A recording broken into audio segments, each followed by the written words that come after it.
Welcome to the Franchise Woman podcast, where passion and purpose collide, profits are made, and relationships forged. I'm Rebecca Monet, CEO and Chief Scientist at Zorkel Profiles. Along with my co-host, community advocate, speaker, author, and entrepreneur, Tracy Kawa. Today's special guest is Jen Chaney, the Vice President of Franchise Development at Right at Home. With nearly 20 years of experience in sales and development, Jen is responsible for the company's growth by awarding incredible franchise opportunities to interested and eligible candidates. She serves as a strategic thought leader, analyzing various opportunities to grow the business for years to come.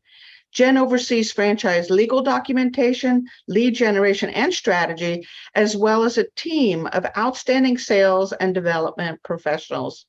As a caregiver to her own mother in the last stages of her life, Jen has a personal mission to help others become entrepreneurs in a business that is rewarding in so many ways. Jen lives in Omaha, Nebraska, with her husband, Brian, and her children, Gavin and Reese. Jen, thank you for carving out time for us. We really appreciate it. You bet. You're welcome. Thank you. Yeah, Jen, so glad to have you on the show today.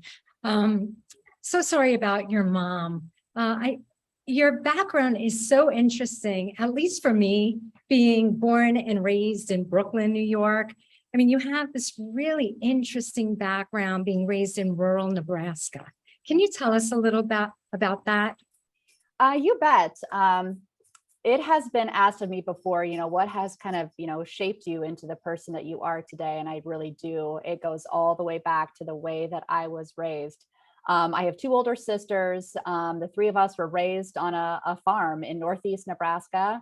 My mom and my dad, my two sisters and myself. My dad is a soybean and corn farmer, and the two of them started with next to nothing, and he has built this amazing farming operation and still to present day.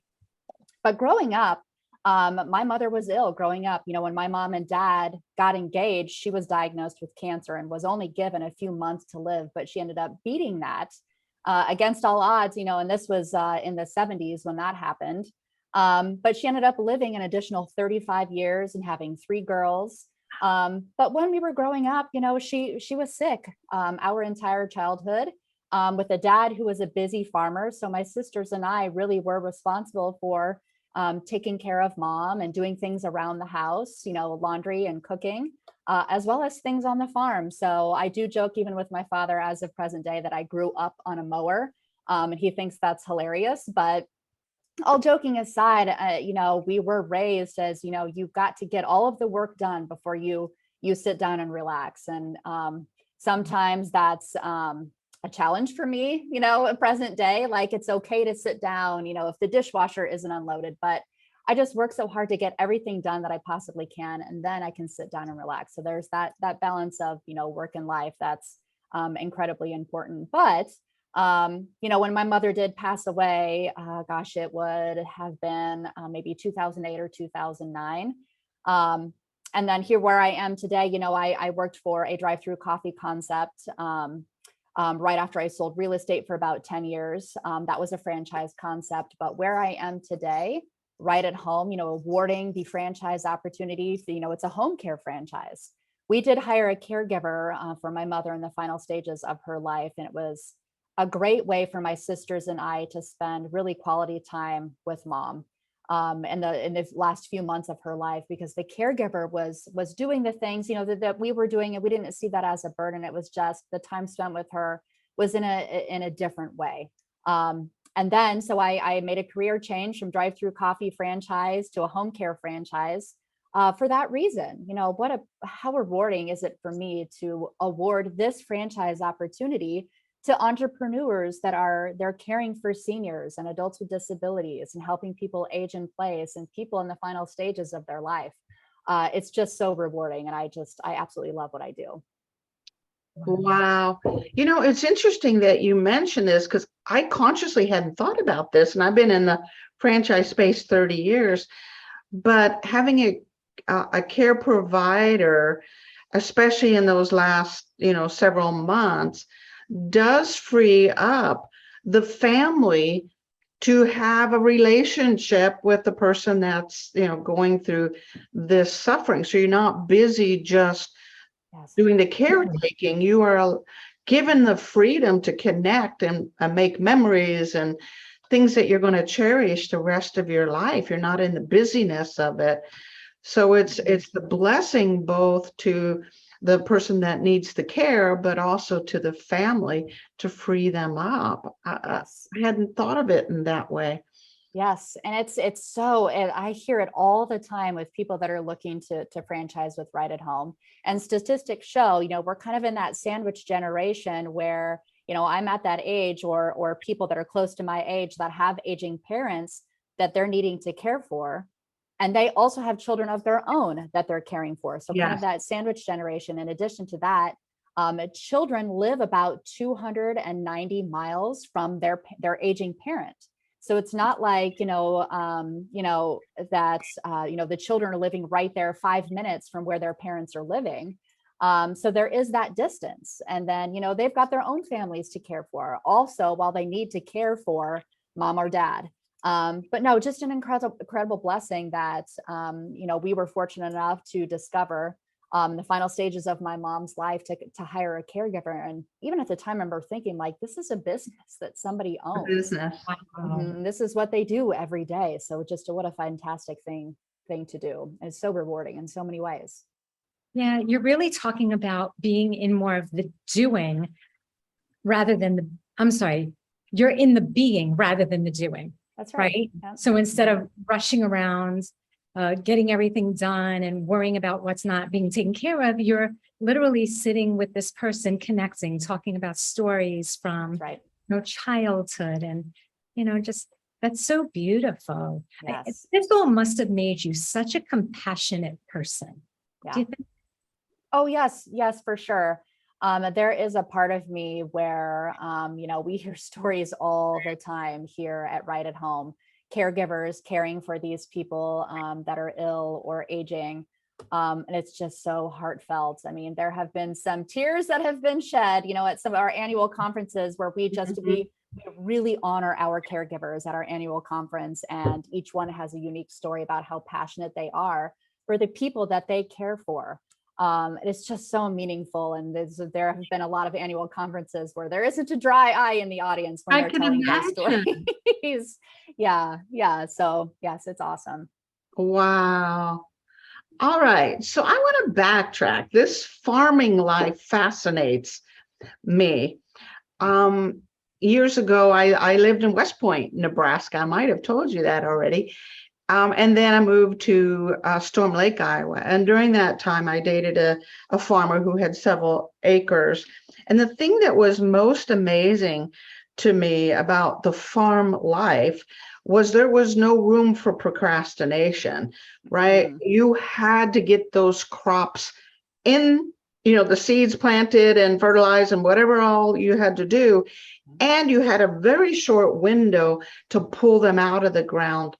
Also. So there was never, I think I'll take today off kind of mentality and go do something fun. It was a life that did not have room for procrastination. And it sounds like that's how your father lived and how the three of you and your sisters had to live. Is that continuing on, this don't procrastinate, almost workaholism? Is that continuing on in your life? Absolutely.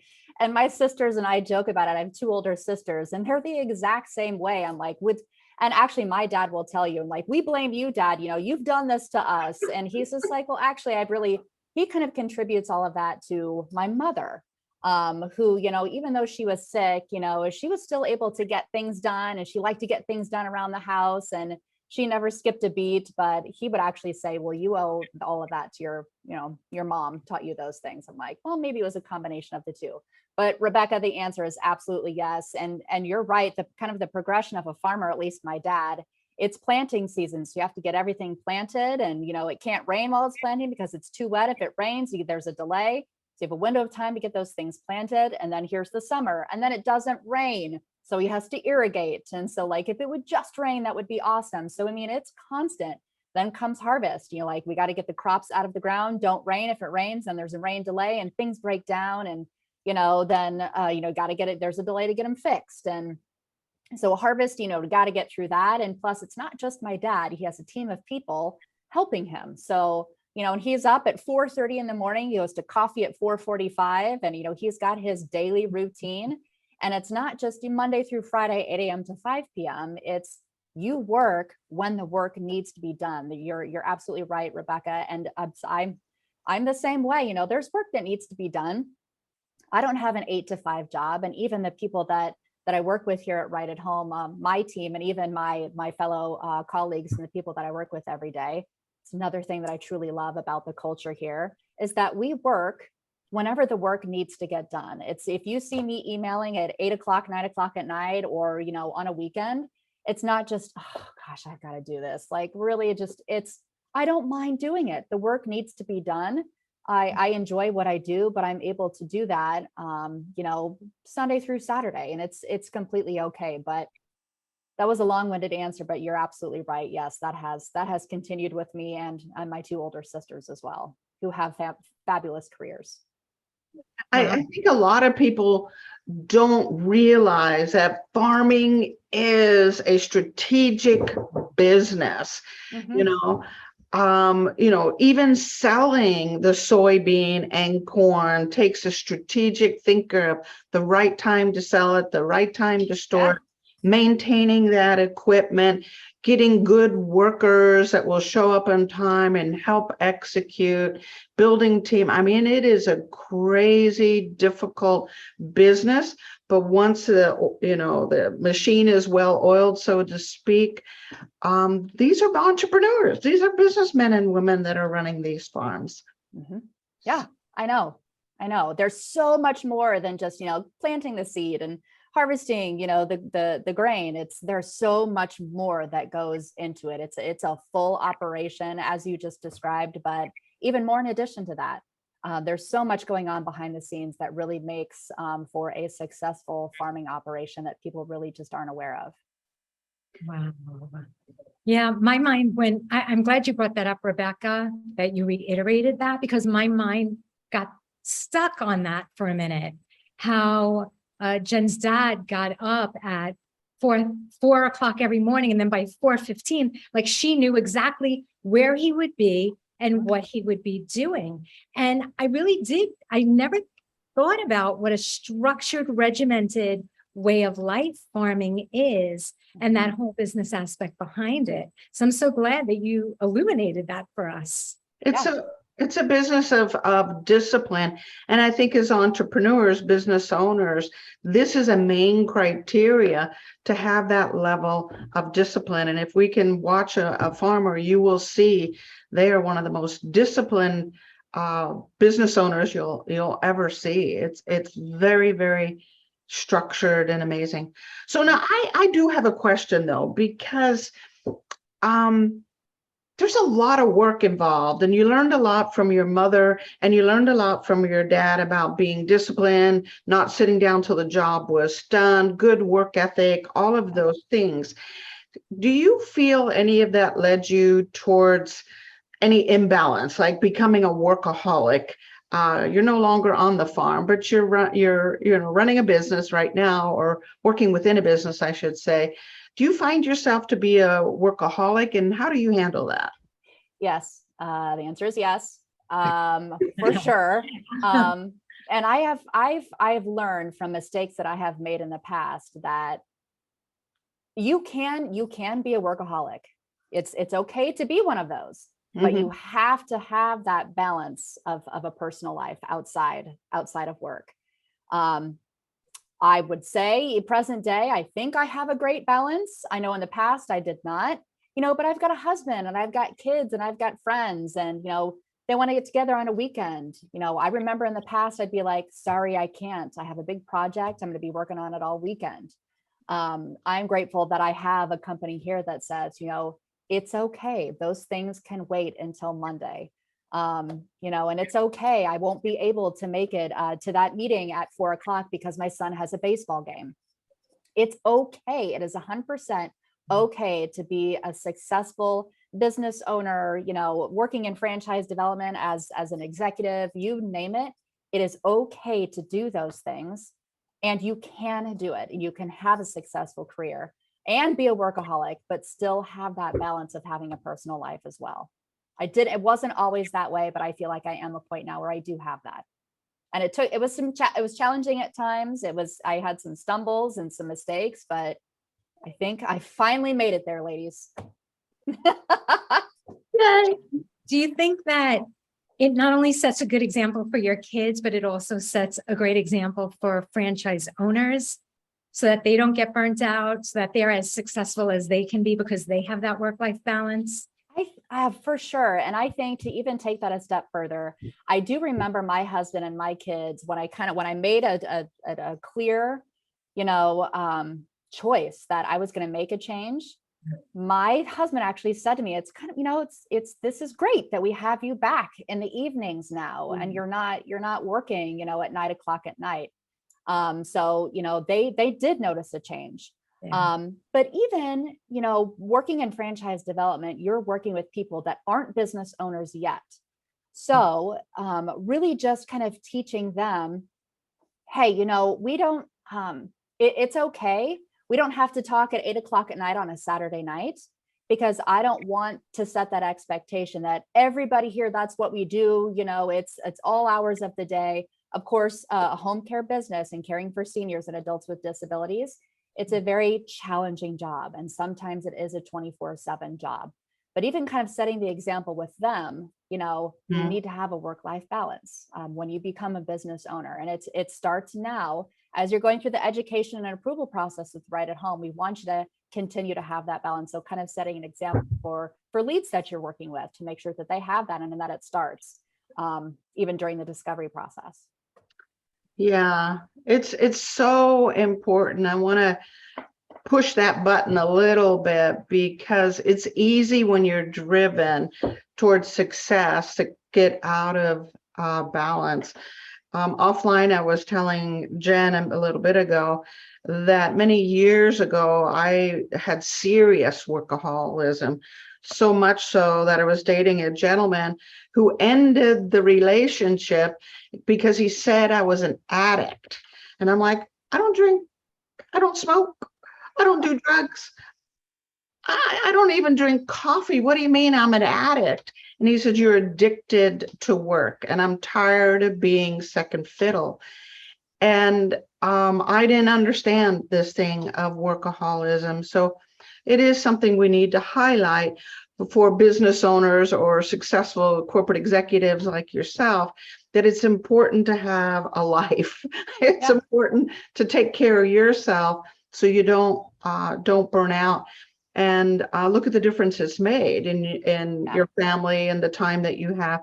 And also, Right at Home has a culture that encourages it, right? And I think franchisors need to listen to that too, to encourage this work-life balance, so we don't have burnt out entrepreneurs or burnt out executives. Wow. Yep, you're absolutely right. So I have a curveball question for you. Oh boy. Lay it on me. What do you got? In fact, I woke up this morning, I'm going, I gotta ask Jen this question when we interview her today. Okay, I'm ready. You ready? So is there something about you that most people or many people don't know about, and that you would be comfortable sharing? Yes, I can think of one thing that comes top of mind. Actually, I can think of several, but one that I'm willing to share. I used to, so I did it for about 4 or 5 years with my dad, something called open road racing. So let me explain that. So it's a race car for him, for my dad. He had a Corvette ZR1. And it had racing seat belts, racing seats, not just the regular stock seats, how to get those out, put in these special seats. He was the driver, I'm the navigator. Full fire suits, helmets, microphones so we can talk to each other. It's easy to hear. I had this thing in front of me called a rally computer. It's way too hard to explain, but that helped me when we were actually racing. And the actual race is an open road racing. You can Google it, you can look it up.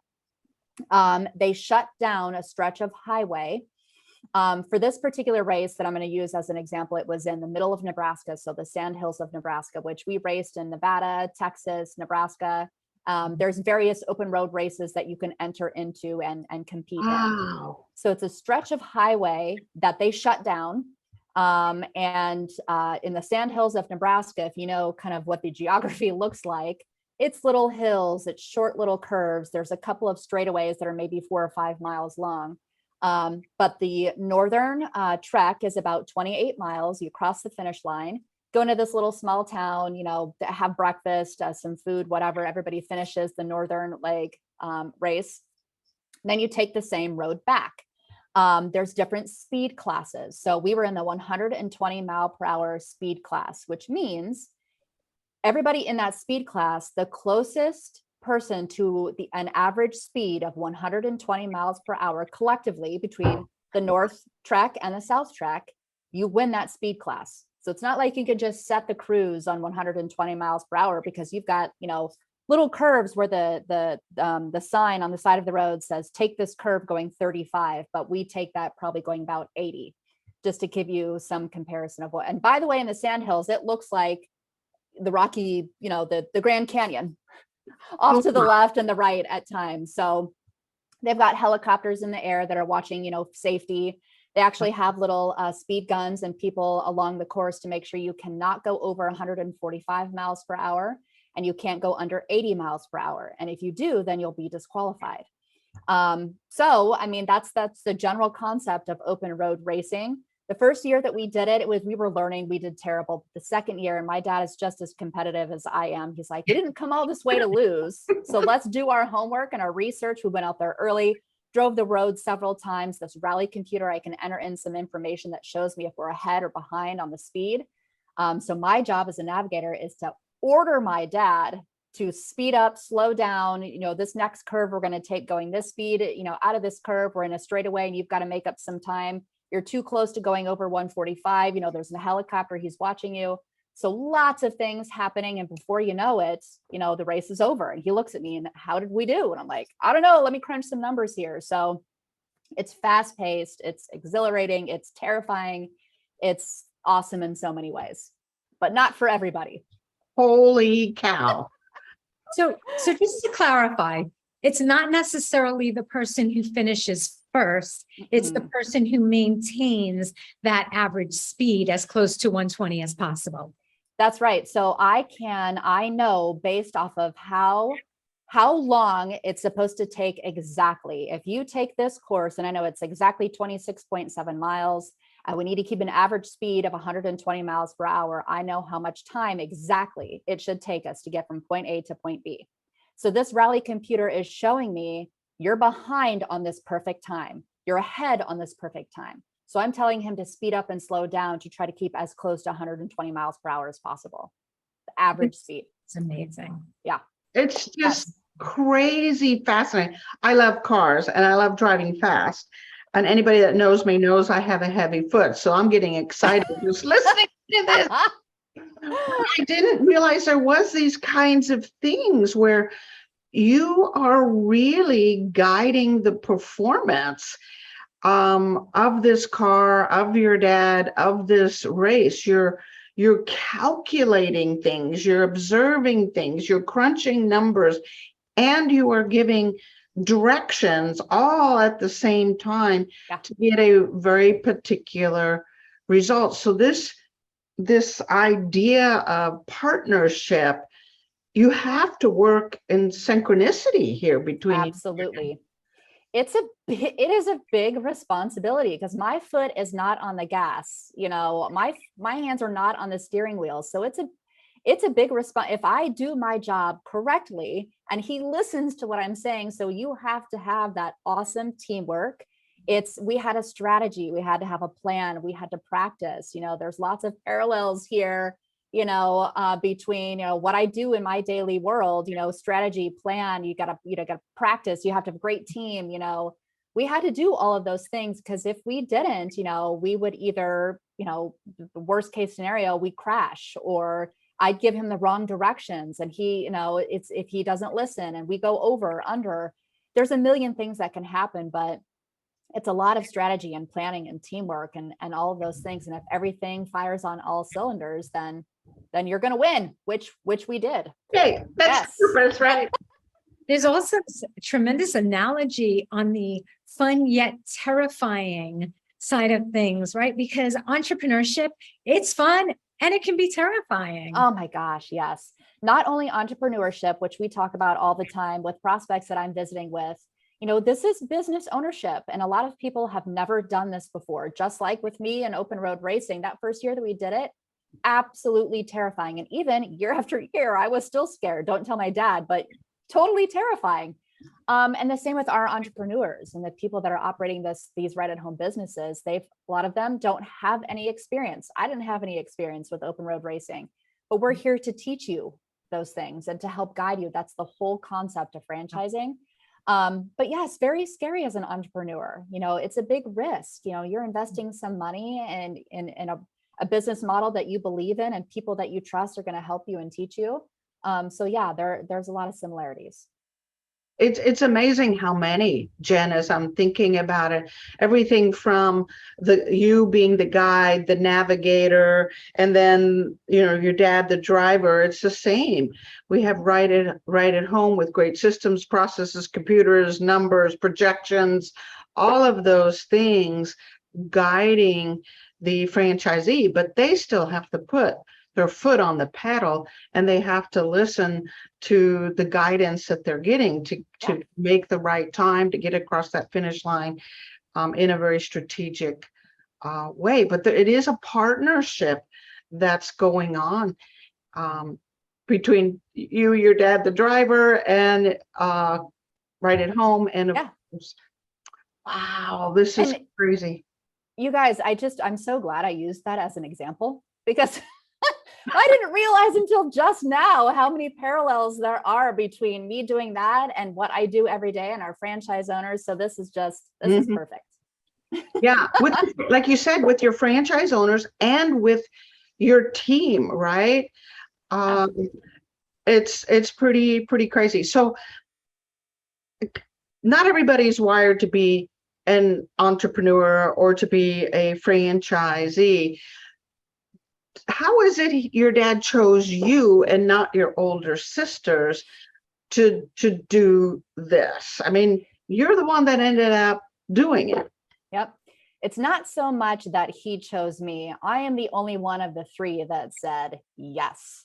When he proposed the question, he said, you guys, I'm going to do this thing called open road racing. Let me explain it to you. I need a navigator. I wanted to ask the three of you first. They very, very quickly were like, absolutely not. And I very quickly was like, yes, please sign me up. But what was it about you as compared to your sisters or anyone else for that matter, like me, who would say absolutely not? Are you crazy? I would say yes. I would say yes. Yeah, see? Rebecca would say yes. I'm the safe one here out of the three of us. Yeah. What was it about you that gave you this elements of risk taking, like, fait accompli, let's just go with it? I'm not sure. I don't know if it's the challenge, doing something new, something completely out of my comfort zone. Let's just see how it goes. And truth be told, I don't think that I fully realized how dangerous it was. Maybe they did, and I didn't at the time. I realized later, but I think I was just excited for the challenge and trying something new and totally out of my comfort zone. That they were like, yeah, it's a no. I don't want to do that. Not that they're any different than me. I think that all three of us are wired very, very similarly, but they were like, yep, nope, not for me. And I was like, yes, this is for sure for me.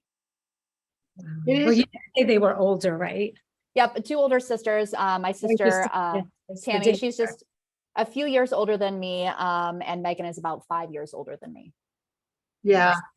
I do think even whether it's open road racing, owning a business, there does have to be an element within us that enjoys the ride, that enjoys the challenge, that is willing to take the risk. And not all of us are, right? Not all of us are wired that way, which goes back to your intro where you talked about being kind of selective with who you award a franchise to, because some people need to be safer than that. Yeah. With or without a navigator, right? They're a little uncomfortable with it, but for some reason you are wired for the challenge. You do enjoy it. Yep. As you walked away from those 4 or 5 years of racing with your dad, what psychological or intellectual takeaways did you have? What did you learn about yourself, about your dad, about the world? What kind of takeaways that you were either conscious of or figured out later came from those years of racing over the road, open road?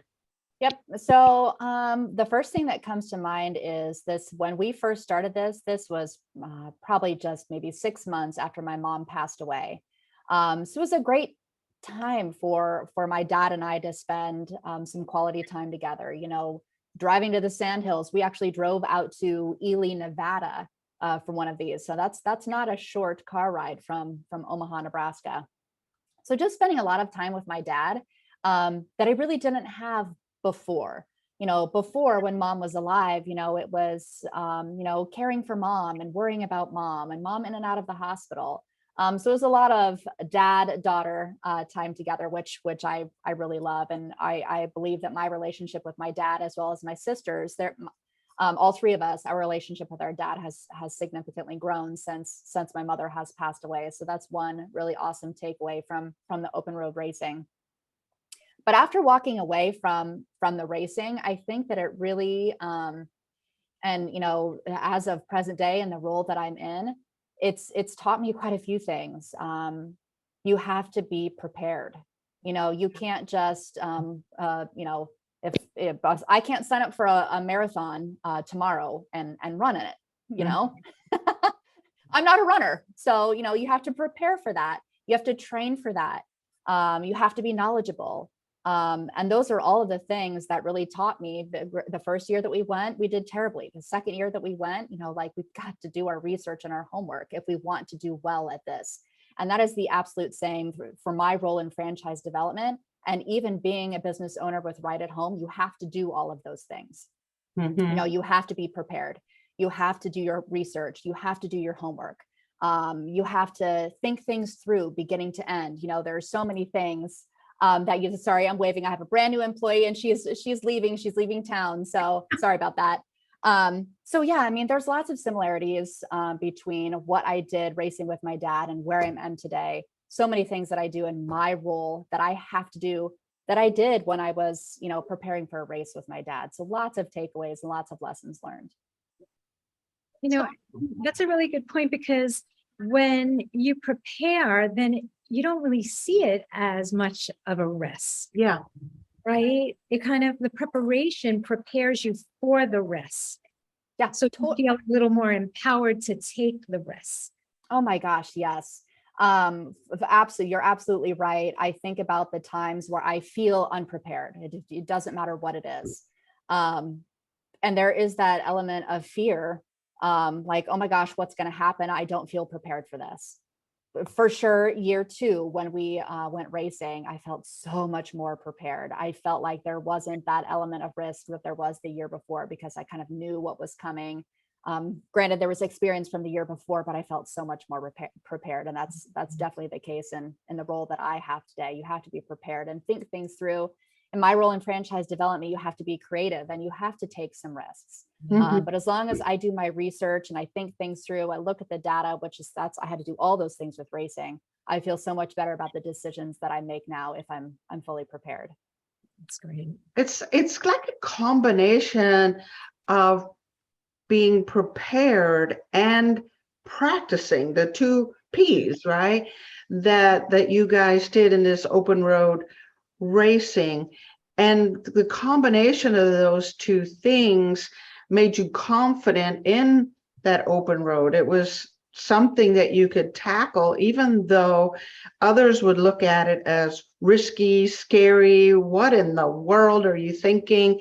But when you've done the preparation, you've practiced, it really dramatically reduces fear, risk, all of those things. And again, that correlates so beautifully to anything we want to do. Well, running a marathon, running a business, is do the prep work, practice, and that combination will make you better and better year after year after year. You got it. You're absolutely right. It's crazy. I love this conversation, Jen, Me because too. I love cars. I collected muscle cars for many years. I have more speeding tickets than any human being could have. If I had known about open road racing, it might have prevented me from getting all of these tickets, because I would have gotten that, Yeah. need for challenge, need for speed out of my Hey, system. you can still do it, Rebecca. What's stopping you? They're still doing them. You need to Okay, sign up for one of I'm going to those. look into it. I'd have to have a good partner. I'd need a partner like your dad that could do the driving. I'll do the Yep. navigating. Yes. Yeah. Yep. Oh, this is a wonderful conversation. And thank you also for doing the parallels for us, because this really does have a lot of parallels, not just to life, but to business, to being a business owner. Yeah. Yeah. So thank you for being with us. Tracy, do you have any final words for us?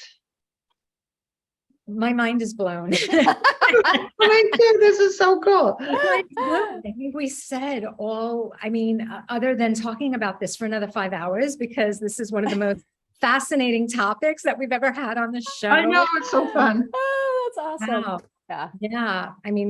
I just love the way you translate all of that experience and all of that navigation into what you do today, and how you channeled all of the compassion and all of the care that you took for your mom into this meaningful work, because you understand what other people are going through. And you want them to have peace of mind when their loved ones are kind of nearing the end, or when they need critical care like that. So thank you for everything that you do. Yes. Yep. No, I love what I do, and I'm fortunate that I get to do what I do. And it's a great business and a great concept and an amazing culture. I can't say enough awesome things about Right at Home, not only here at the corporate headquarters, but amazing franchise owners who truly care for their caregivers and their clients that they're caring for, which is incredibly important. Well, thank you. Thank you for continuing to be a navigator to many others, your team, and of course, franchisees. You continue to be a navigator in your life. So thank you. Can you help navigate our audience to you? Where can they find you? Right at Home franchise.net is our franchising website. Just a wealth of information about franchising. We have a ton of digital content. If you're interested in franchising, you can kind of self-educate on our resource center. We have a fantastic website where you can learn all about us. There's a phone number on there. You'll get connected with one of our salespeople, and we'll take it from there. Awesome. Yes. Perfect. And you guys, thank you so much for having me. This was so much fun. Yeah. Thank you. This was so much fun. And thank you to all of you listening in today to the Franchise Woman podcast, where passion and purpose collide, profits are made, and relationships are forged. We'll see you next week for another episode.